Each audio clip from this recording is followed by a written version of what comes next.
Okay, we'll now hear from Mr. Ackerman. Thank you, Mr. Chairman. Mr. Joint, if I may read from your testimony 2 lines. A Fitch rating is our opinion about the future financial capacity of a company or other issuer to pay its debt. It is not a statement of fact or a professional judgment. It's your opinion. You're entitled to your opinion. There are 300 million Americans. Do you know how many have opinions? I would say about 300 million. My cousin Sheldon has opinions.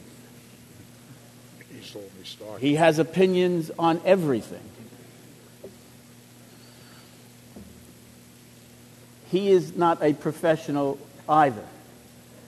And sometimes his statements of facts aren't. You get paid sometimes, I understand, $1 million by clients for your opinion. And the reason you get paid so much money for your opinion is because some people think that this is a professional judgment. And you get paid because you are something that's called an NRSRO. My cousin Sheldon isn't.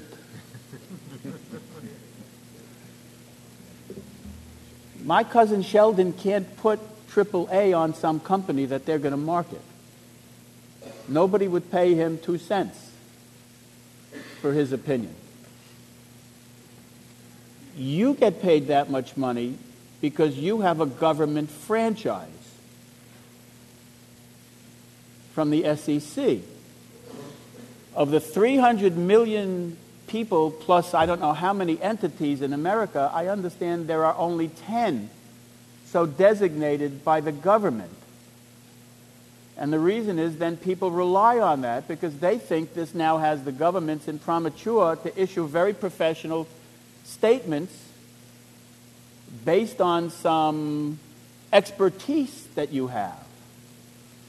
Now, if these are only your opinions, which you may think are better than Sheldon's,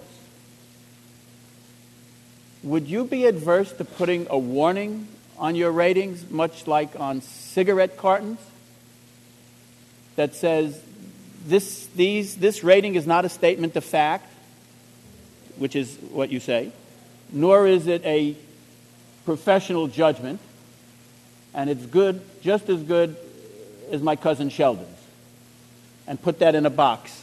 Not knowing your cousin Sheldon, I wouldn't reference him, but I suppose I would respond this way. We try to be very clear about what the ratings are intended to mean and what they're not intended to mean. So they're not an all-purpose recommendation of anything. But the point I'm making is there's a difference in cousin Sheldon's free speech coming from a guy called Cousin Sheldon, who has no other credentials and isn't one of 10 entities or people in America who've been selected by the government to represent themselves as nationally recognized. Once you're nationally recognized and you bear this franchise given so rarely by the government, you get to charge $700 billion last year is what I think you said. 700 million. I won't get carried away. $700 million to people who value the fact that you bear that franchise and cousin Sheldon doesn't. So there's a responsibility there for the exercise of your speech, which is not free. It's $700 million worth of charges. That's different than cousin Sheldon's free speech. I believe one of the reasons why we receive remuneration for what we do is because over a period of time, many participants in the capital markets, including large, sophisticated institutional investors, have learned to develop our opinion across a wide range of ratings and research that we do. People make life-changing decisions based on your rating. It is not something that is casual.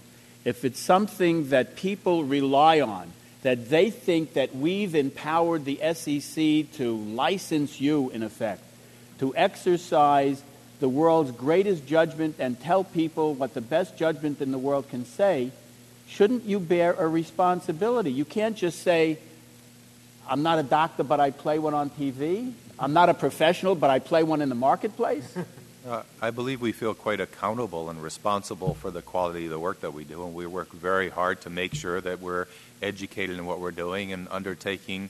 I'm sure that Cousin Sheldon feels the same way, but the problem is, if this is just your opinion, why don't we just strip away the fact that you have a government license to operate, that you've been franchised as one of only 10 entities in the country that's qualified to make that non-professional, non-statement of fact judgment?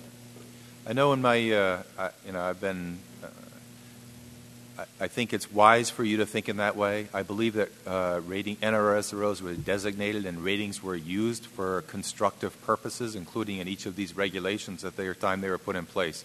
All I've suggested is people think about changing the regulations or the recognition of rating agencies, that it be thought about over time, carefully and consistently. There was a constructive reason why they were used. And so rather than just creating a sort of a blanket change, I think it would be more constructive to not throw the baby out with the bathwater, to carefully consider it over time. I think that's exactly what the SEC is doing right now for many of the regulations that they have. Mr. Villar gave us a brilliant treatise on the First Amendment, much of which I subscribe to wholeheartedly. Newspapers don't have to have a license. They have a First Amendment right. It's not like if the country decided, and we decided we're going to license newspapers and only license 10 of them, there'd be a big difference in the world in our interpretation of free speech. And newspapers are self-policing. Yep. They make their own rules and put advertisement over something that's an advertisement, not required by any law or rule. It's their own judgment to do so. Your industry, the credit rating industry, does not have the sense of integrity that those other purveyors of free speech, the real purveyors of free speech, have, and they self-police and say this is an ad. Why don't you just say this is an advertisement? It's AAA. It's my endorsement. You endorse products is what you do for a price, like a baseball player endorses sneakers. So, Mr. Ackerman, I might also add that at the recent SEC hearings last month that sort of confronted with the same question, both Standard & Poor's and Moody's, I believe, responded that they thought it was wise that the rating agencies be taken out of regulation. And so I was asked my opinion out of that at that time because I had a different view, which was I thought that should be thought about carefully.